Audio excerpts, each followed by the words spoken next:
Overlord. Volume 14, Chapter 1, An Unexpected Move, Part 1. A big swig of pale ale was taken from a mug that was almost overflowing. This used to be a beverage he had no chance of obtaining back in his domain, but nowadays the taste of first-class booze flowing down his throat felt all too familiar. He noisily belched out the sweet fragrance of the ale as he set down the large mug, with half of its contents still remaining, back onto the table. If this was one of those wooden mugs he was so used to, he would have slammed it on the table without a thought, but he wouldn't dare do so with the porcelain stuff. However, even if he did break the mug he wouldn't have to pay for it. After all, this bar was specially prepared by his secret supporter, Hilma Signius. Everything was free of charge for any of the nobles he would send to this place, this even extended to their guests. This kind of investment was to be expected for someone who's destined to become a powerful noble like him, Baron Philip Dayton L'Air Montserrat. All he had to do was to show his gratitude and repay her for this favor later on, for now everything is kept on tabs. As things stood, even Hilma, whose wealth was beyond comparison to Philip's, was still a commoner and had to bow before authority. Perhaps that was the reason why she was trying so hard to become acquainted to a noble like Philip by supporting his faction on all fronts. This is what separates the strong from the weak in this world, the difference in status. Still, he owed her a big favor for all of her efforts. As a gentleman who held himself accountable for his debts, Philip's hoped to improve his social standing as soon as possible. Hilma should also be expecting him to obtain authority above the rank of baron at the very least. Then he'd have to repay his dues. If those favors were not repaid as soon as possible, he would be stuck making concessions, having to obtain permission even for things he personally wanted to do. To have the freedom to do whatever he wanted and the right to use his powers as he sees fit, those were Philip's dreams. But why is nothing going my way? He could longer hold in his true feelings. Philip surveyed his surroundings. This bar was not a regular peasant's bar. Hilma had converted one of her mansions into a bar so crude noise had no place in it. So although his voice wasn't too loud to begin with, if there were someone around they probably would have heard him. After confirming that no one was looking towards him, Philip calmed down. To allow others to find out that he had failed would be disgraceful. That's right, he had failed. Die, you're all trash. Philip gulped down ale as if it could literally put out the fiery emotions in his heart. This only agitated him further as in his hurry, drops of ale had leaked from the corners of his lips, causing his skin and clothes to feel sticky as a result. Philip's expression twisted in his anger. If all had gone according to his plans, the output of his domain would have been multiplied and he should have been surrounded by people grateful that he's their new lord. His name should have been known to all after his neighboring nobles caught wind of his accomplishments. So, how did it end up like this? Not only had the grain productivity of his lands started to fall, he also felt as though the villagers he had visited were all staring at him with contempt. Insolent scumbags. He was finally the head of the House of Montserrat, a family with a long and dated history. Those villagers should have known full well how they should pay their respects. Could it be possible that the villagers were all slacking off in an attempt to weaken his position? It was certainly possible. The world was filled with dumbasses who would be envious of others' talents after all. They couldn't even understand his talents and only scoffed at and got envious of those with talents. In that way they could create an illusion of megalomania. No, it was not as though that was the only type of people in the world. There were so many villagers back there had to be some other reason for it. For example, a neighboring lord may have paid them to sabotage Philip's political ambitions. It was certainly not impossible. In general, if you focused production on more valuable goods, revenue would naturally rise by huge proportions. This should have been common sense. Wouldn't it make sense to dedicate all the available farmland to the more valuable crops and buy grain from traders? It was so obvious, yet the number of people who disagree with him were countless. Absolute trash. How about I ask Hilma about how I should punish these fools? If I do that, they'll certainly start working hard for me again. I'll still need to investigate if they're conspiring against me, their lord. No, wait. If it's something as simple as dishing out punishments, it'd be fine if I approve of it on my own right. In theory, it'd be the same as whipping cows and horses to get them to obey you. Yeah, there's no need to tell Hilma about this at all. If I end up owing her another favor from this. Hilma's been good to me for quite a while, it's about time that I repay her generosity. To a soon-to-be great noble, debt owed to a commoner like Hilma could be bilked, it was an easily exploitable situation. But alas, doing so would make him no different than a common thief. As a noble of nobles, such an act was utterly despicable, so it's best to pay her back as much as possible soon. It would be a big problem if he let Hilma have something to threaten him on due to his generosity. If that ever happens, Hilma could always have things her way and shut Philip up. The question is, what would be the best form of repayment in this case? If he's going by their previous agreement, he would have to repay her in gold collected from the increased revenue of his land, but that's obviously not possible, nay, it would be difficult to do so at the moment. So what was something that he could do that will both demonstrate his brilliance and also leverage the newly formed faction's power to benefit Hilma? I say that, but I still don't have total control over this faction yet. As a member of the faction, Philip had had the opportunity to connect with all kinds of people.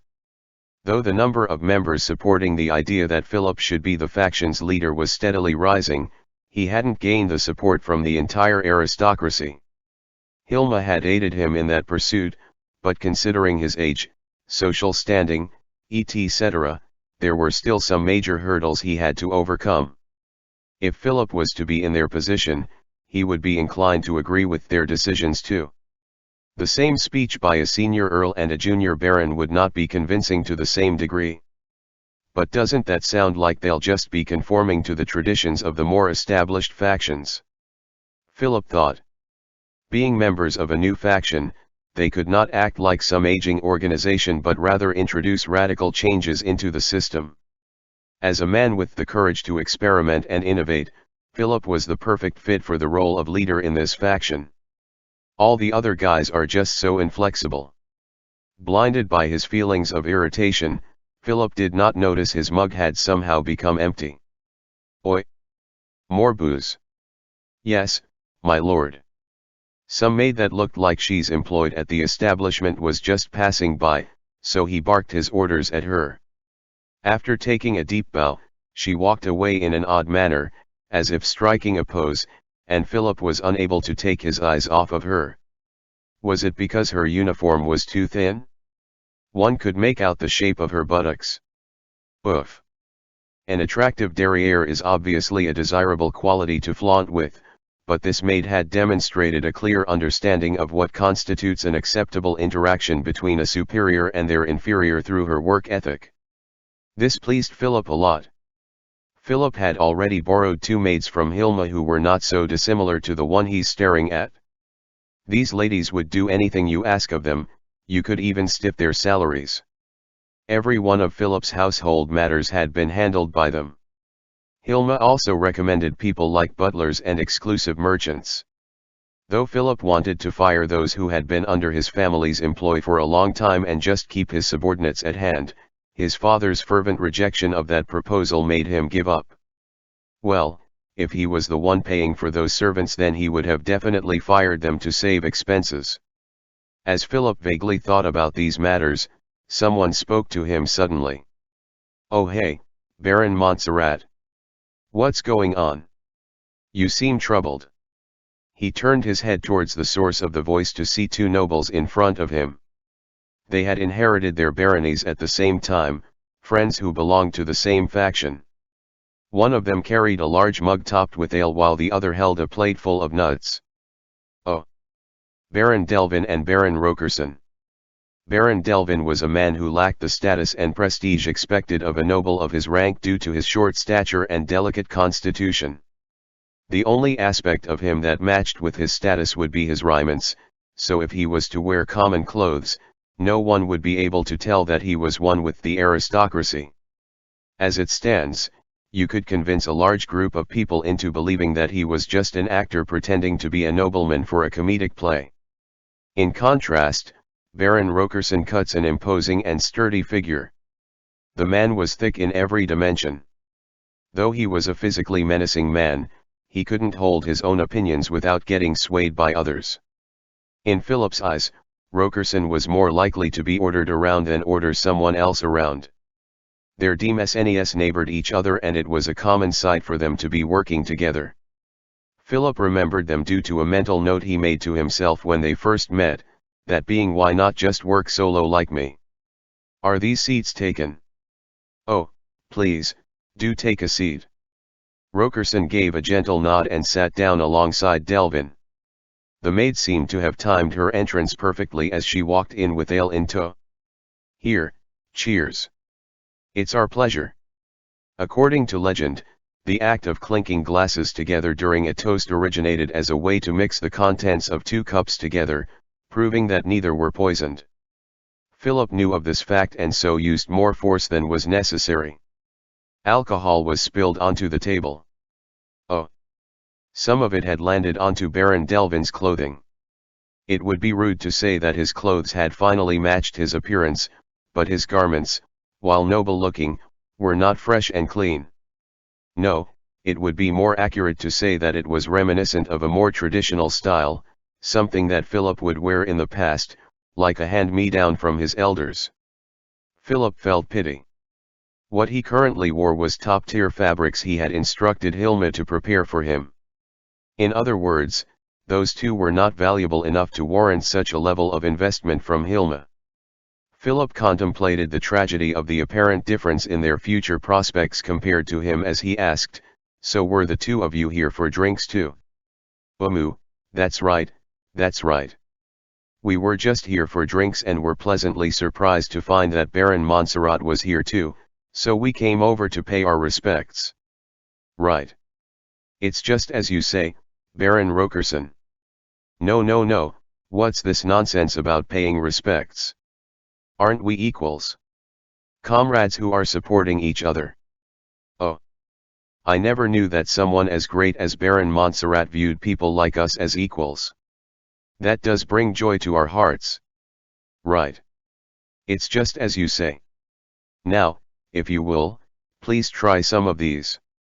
The man on the opposite end hastily presented the hors d'oeuvres. "Thank you very much, Baron Rokerson." "Oh my. We're no strangers, Baron Montserrat. Feel free to call me Wayne and him Igthorn." "Understandable. Then I'd request that both of you refer to me as Philip." The three shared in a hearty laugh as they downed their pale ales. "But anyways, Philip Sama, what has been bothering you? You seem quite troubled just then." "Just then?" At this point the alcohol had slightly, yes, only ever so slightly dulled his mind. His anger flared back up.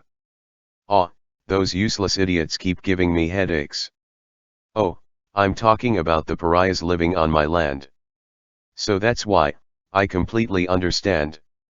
It's completely understandable for someone as sagacious as Philip Kaka to be angry over those who could never hope to grasp your thoughts.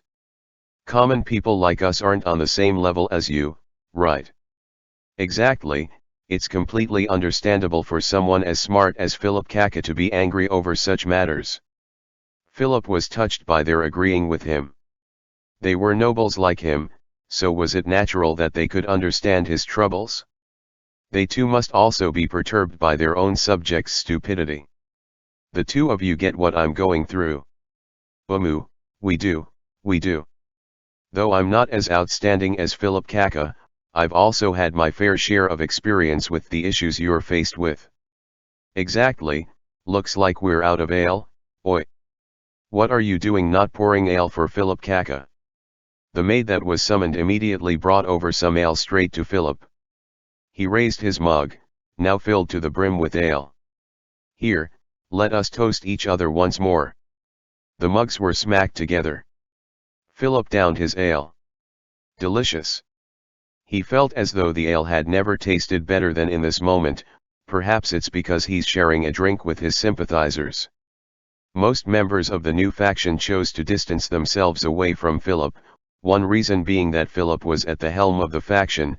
Consequently, he hadn't been able to make any friends. That was why Philip was in such a good mood. These two who had approached him gave him solace. He was overjoyed to the point of wanting to rub shoulders with them. "Ah, Philip Kaka. I'm honored that you'd rub shoulders with me, but your ale might spill. How about you down some of it first and then, oh." He spilled some ale again. Though it was free of charge, being so wasteful would be an insult against Hilma. Philip removed his arm from the other noble and drank in a rambunctious manner. "Whoa. That's what I expected of you. You can certainly hold your alcohol, am I right?" "That's right, as expected of Philip Sama." "PSSSHT. No, that's not true. It's just that this ale tastes better than usual when enjoyed with outstanding nobles like you." "Unbelievable. Absolutely unbelievable. Kaka would speak such words that fill my heart with joy. As the two of us have a lower tolerance for alcohol, we can't help but be in awe of your capacity." "Eh? The two of you can't drink much." They were both still on their first cup and the level of ale hadn't gone down much. "It's embarrassing to admit, but to tell the truth, neither of us can find any appeal in alcohol, right?" "That's right, but since we're in this type of establishment it would be awkward not to drink at all, so we're only taking tiny sips.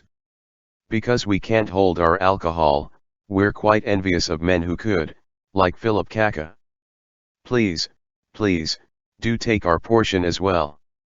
Philip followed along with their suggestions and drank cup after cup. The more he consumed, the lighter his head felt. It was around this time when his face started turning red. "Now that's the way to do it. I remember Philip Kaka mentioning the idiots in your land, so what happened exactly?" "Huh? Ah, what was it? Did I talk about that?" "Yeah, you mentioned something along those lines. It appears to me that you might have had a little too much to drink. Should I bring some non-alcoholic beverages over? Does that sound agreeable?" "That's right. Philip Kaka, would you like some water? The water they serve here does not stink of moss." That wouldn't be necessary. I'm fine. Heat pulsed across his face. He does not need a mirror to know that his face had turned completely red. "Ah, I was talking about my woes. I'm broke. We're in a similar situation, am I right?" "That's right, our DMSNES aren't exactly prospering either." No. It's not what you think it is. If those worthless pariahs had done what I ordered them to, there should have been large sums of gold flooding into my pockets. But they don't work hard enough and won't listen. It's all their fault. Every single one of them is worthless." Philip Kaka is absolutely correct. This world is filled with worthless trash. I can understand your pain. By the way, what is the special product of your lands, Philip Kaka?" "Nothing apart from agricultural produce at the moment." "Damn it. A lot of trials were being run on various aspects of production, but none had bore fruit yet." "Agricultural produce, huh? It would be nice to have some kind of unique product, otherwise.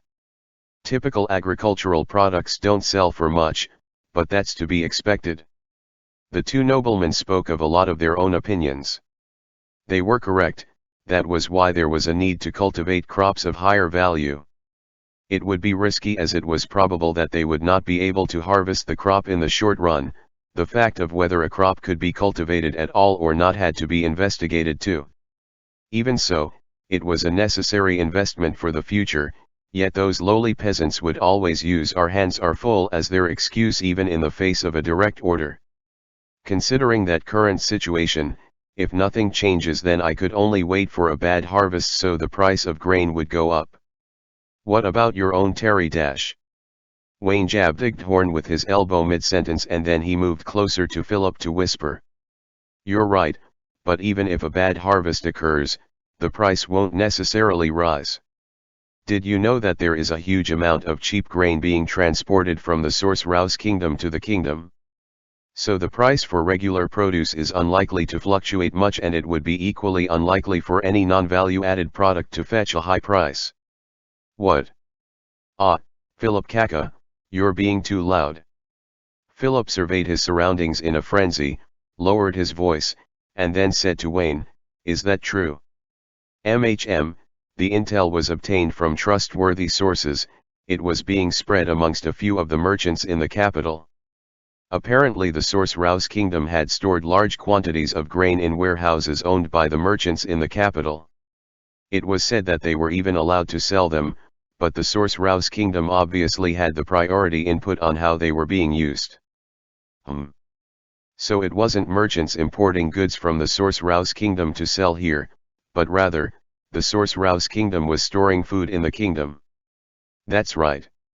I don't know much about the exact details other than the fact that it's there for storage only, and the Sorcerer's kingdom had already paid for the storage fee, or was it rent for the warehouses?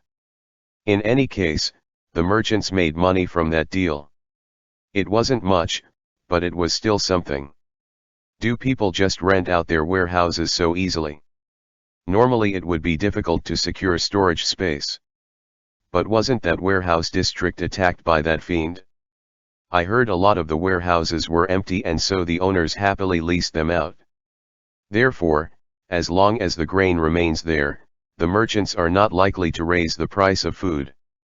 It's easy to imagine people saying things like, "If it gets more expensive, I'd rather buy from the Sorcerer's kingdom should the price go up."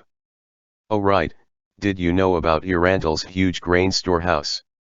No. What about them?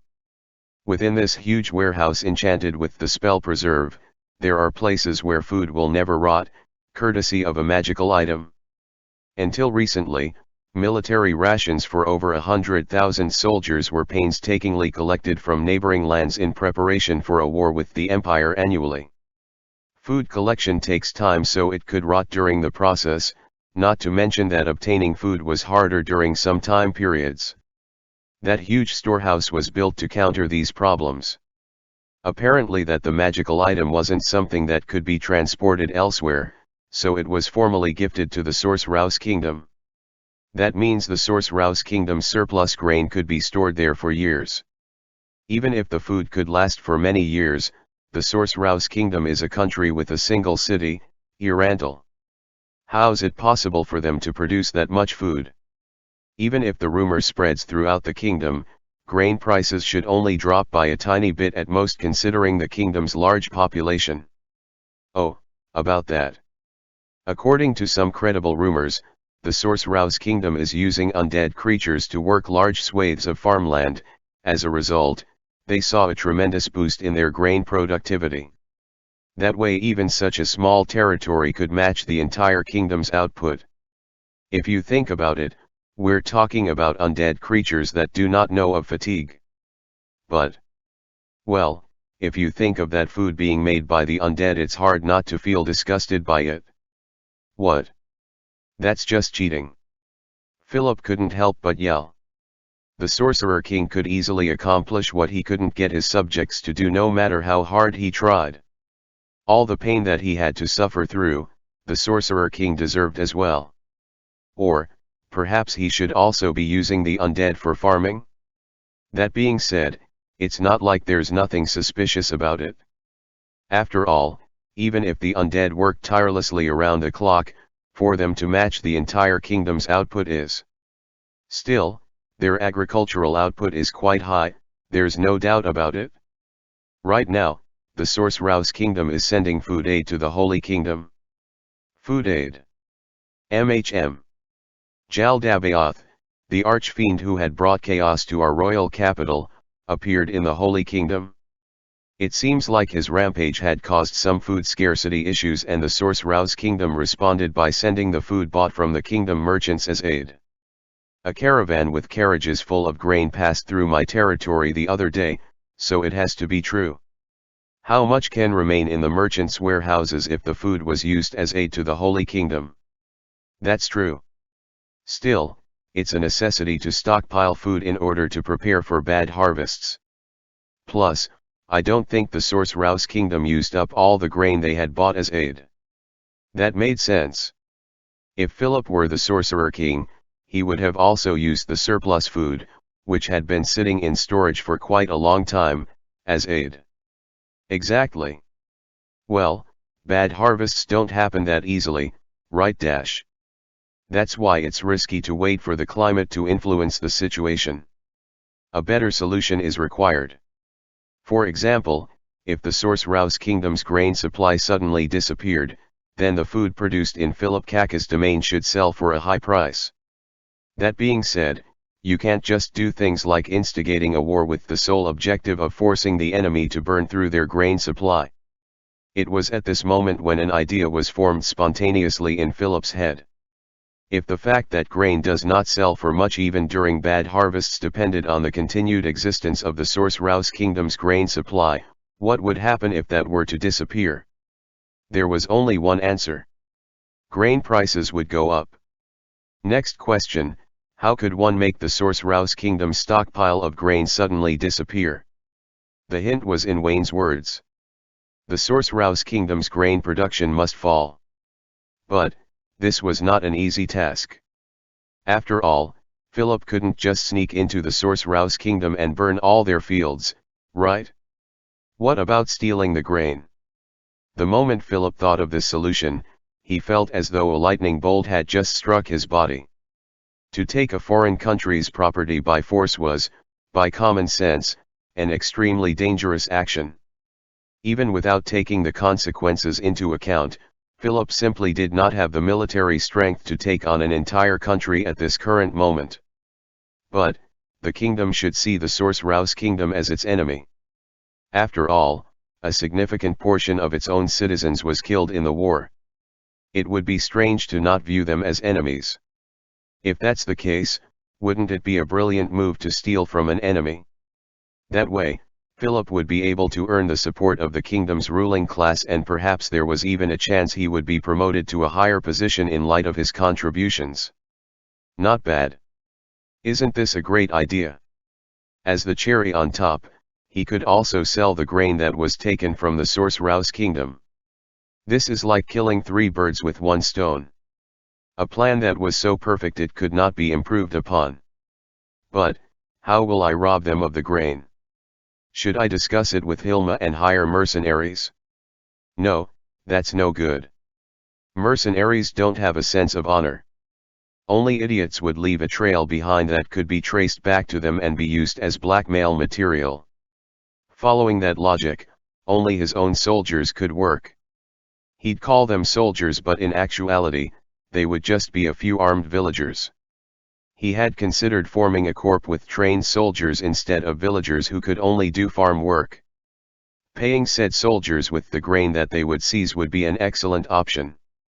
But still, marching straight into the Sorcerer's kingdom's territories would still be dangerous.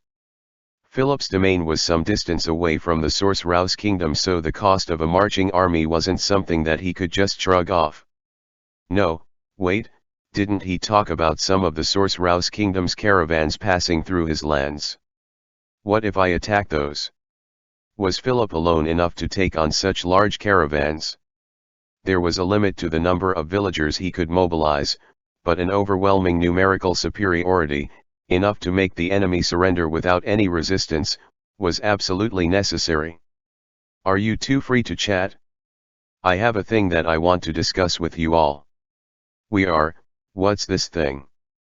It's something good. Philip moved towards the pair and proudly began to explain his impeccable plan. What the hell, he should have said sorry at the very least. Wayne scoffed after saying goodbye to Philip. The garment that was now stained with beer used to be his father's and was quite old in both texture and design, making it quite a rare item. He had originally planned to show up to formal social gatherings with that garment, but now he would have to make preparations all over again. At the end of the day, the aristocracy was nothing more than a bunch of creatures whose eyes could not see past one's appearances.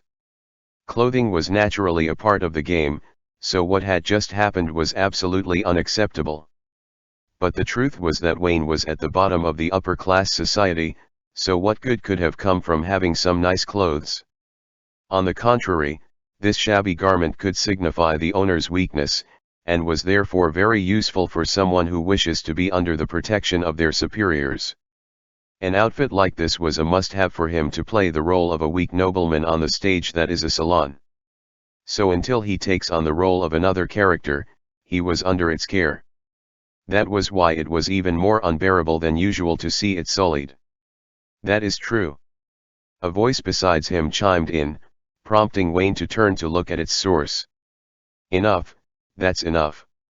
His voice turned somber along with the atmosphere surrounding him. Had Philip stood witness to this change, he would have been shocked speechless. Wayne was never the extroverted type, he just plain disliked conversing with other people. To do so he would have to create layers upon layers of facades as he desperately attempts to pretend he was the extroverted and effusive type.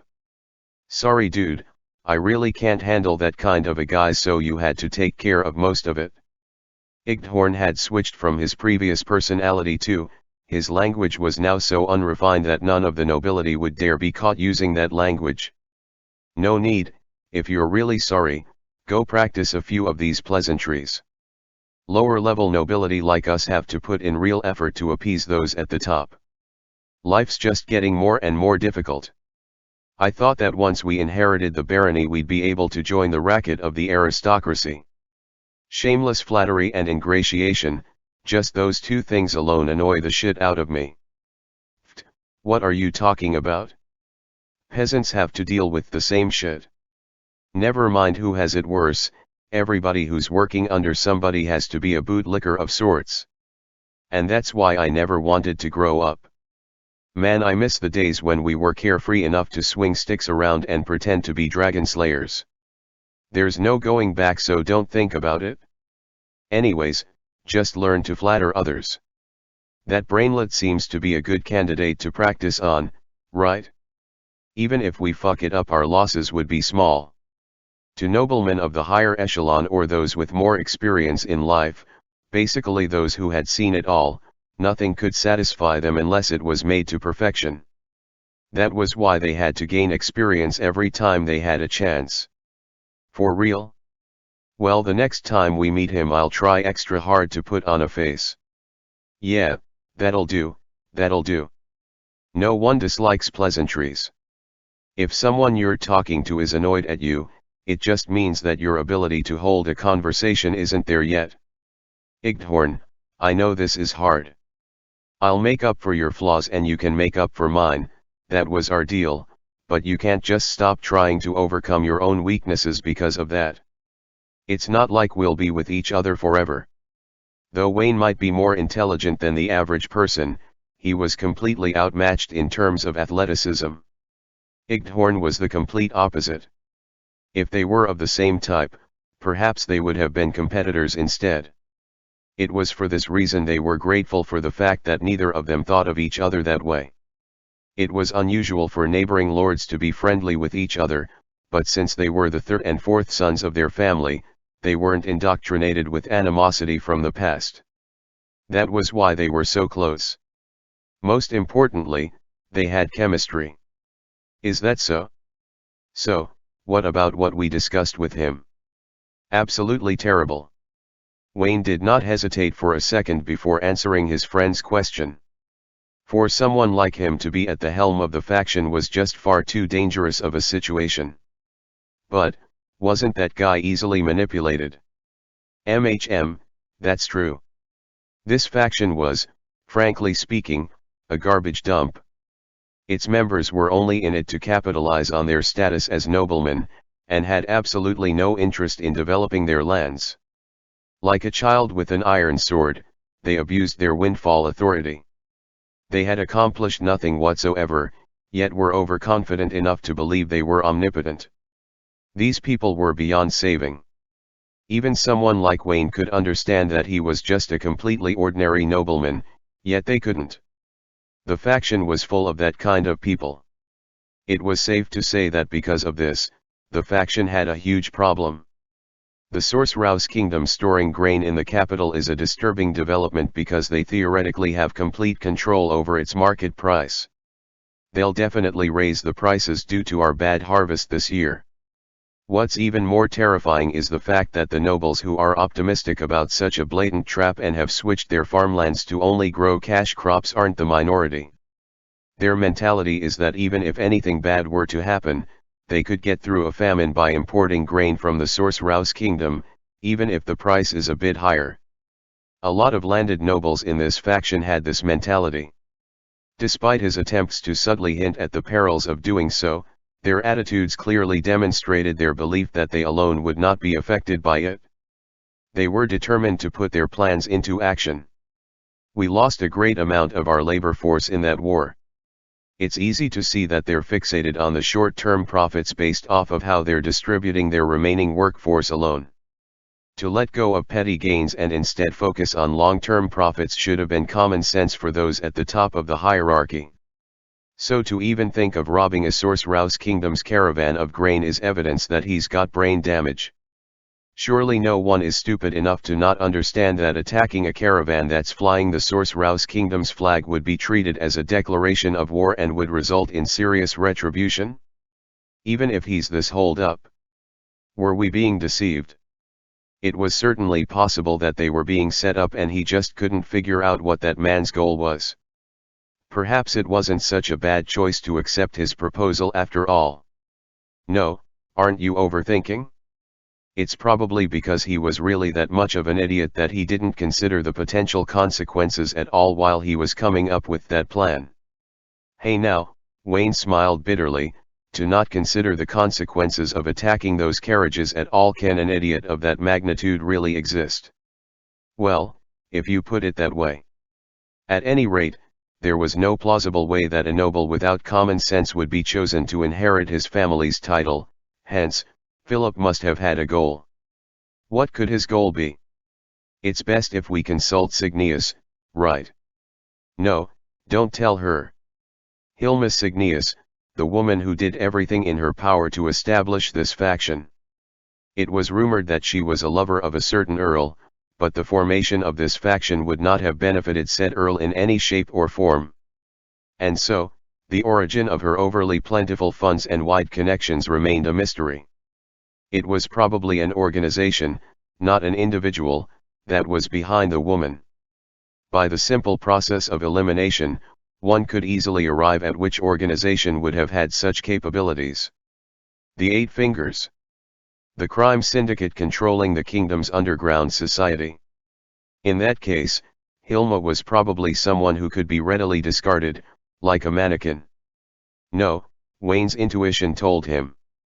His few conversations with her told him that she was definitely not some simple sacrificial pawn. In fact, it was more than likely that she was one of the higher ups of the organization. To have someone like her embedded in the faction was worrying to say the least. Although some nobles had the power to covertly form pacts with the crime syndicate, Wayne did not want to get entangled with such illegal organizations himself. It was precisely because they didn't think too highly of themselves that they would want to take advantage of her whilst maintaining a smooth operation. Why? Looks like you're thinking about something that I won't be able to grasp again, but isn't it about time that you tell me what's going on? Even I know that saying yes to that guy will get us into trouble in the future. We're about to attack a Sorcerer's kingdom's caravan in your territory, you know? That bony bastard is definitely not gonna just let it slide. There's no way that that guy's not losing his head after this, and yours might not stay connected to your neck for long either. Igthorn was completely correct, but Wayne had an idea. He had agreed to the proposal with a full understanding of the risks involved. Perhaps that is that idiot's plan, to make us his scapegoats and pocket the stolen goods for himself. How about we go along with his plan? We'll be patrolling our own territories and will just so happen to stumble upon a group of bandits, the group that was responsible for the attack on the Sorcerer's kingdom's caravan. After that, we'll kill them all. It's crucial that we alone are responsible for taking care of them. If an individual's caravan were to be attacked, no victim would simply stand down after receiving the news that the perpetrators were killed. This holds true even on a national level. Retaliation would have been more than warranted. This is why they must not leave behind any evidence of their involvement. Moreover, they had managed to make it easier for them to maintain their innocence by painting the narrative that they were simply taking care of an incident that had coincidentally occurred on their lands. How about that? Not a bad plan to gain favor with the Sorcerer's kingdom, right? Even if we are suspected of involvement, we can just say that we were attempting to help aid the caravan. We'll be fine as long as the perpetrators are all dead. You know what they say, dead men tell no tales. We're getting ahead of ourselves, but we do have to consider the possibility that there are priests who could resurrect the dead. You know what they also say? No lie slips by the priest. Do you seriously believe that there are priests capable of resurrection in the Sorcerer's kingdom? In a country where the undead are said to proudly walk the streets, tormenting the living? No, I guess. Wayne grinned as he concurred with Igthorn. Regardless of that man's goals, an attack on a Sorcerer's kingdom's caravan is beneficial to us no matter the outcome. It doesn't matter if the attack succeeds, which I don't think it will, or fails, because the Sorcerer's kingdom would be on high alert for further attacks in the future either way. They might stop storing grain with the kingdom's merchants. That way, those idiots would get a wake-up call and start making plans with a more solid foundation. Also Wayne laughed mockingly, that man will be done for no matter what. Is he worth all the hassle? For us to take all of these risks just for him? Of course he's not worth it personally, but it's necessary to hinder Signius, the woman behind him, even if it's by a little. She must be planning to use him to manipulate the faction and draw attention away from her, ultimately allowing her syndicate to operate in one form out in the open. If that wasn't the case, it wouldn't make sense for them to invest so much money on the faction. The royal faction and the noble faction had already lost much of their power. If one could freely manipulate this third faction of theirs, they would be able to wield a terrifying amount of authority. This meant that the Eight Fingers would be in charge of both the kingdom's legal and illegal affairs. I would only be able to come up with temporary solutions for these things, but you've already thought this far ahead, huh? As Igthorn said, such an idea should be out of reach from the minds of nobles, let alone a lowly baron. The truth is, of course, not all barons are the same, some of them owned more land than nobles of a higher rank. Unfortunately for the two of them, their territories were of sizes befitting a baron, so they were your average barons in the kingdom. All the nobles without connections in the royal faction or the noble faction wanted to do was to better develop their land. For this to happen, the kingdom must also change for the better. They had the idea not just because they were nobles, it was also born of their own ambitions. What they desired was to become wealthier and happier. That's why they would exploit any beneficial opportunities to its maximum potential. But even if we switched to a better faction, we would have to rebuild our reputation and connections all over again, right? Yeah, right. They had joined the faction to obtain opportunities that would otherwise be unavailable to them had they joined a more well-established faction. However, they never expected the Eight Fingers to appoint such a cretin to its leadership position. It seemed as though joining this faction was a mistake. Speaking of which, would the Sorcerer's kingdom use this as an excuse to declare war on the kingdom? Wayne thought about it for a moment and shook his head. Unlikely. The Sorcerer's kingdom is a nation with a single city, they lack the manpower to fully occupy the entire kingdom. Even if they have a lot of undead, they're only suitable for simple manual labor anyways.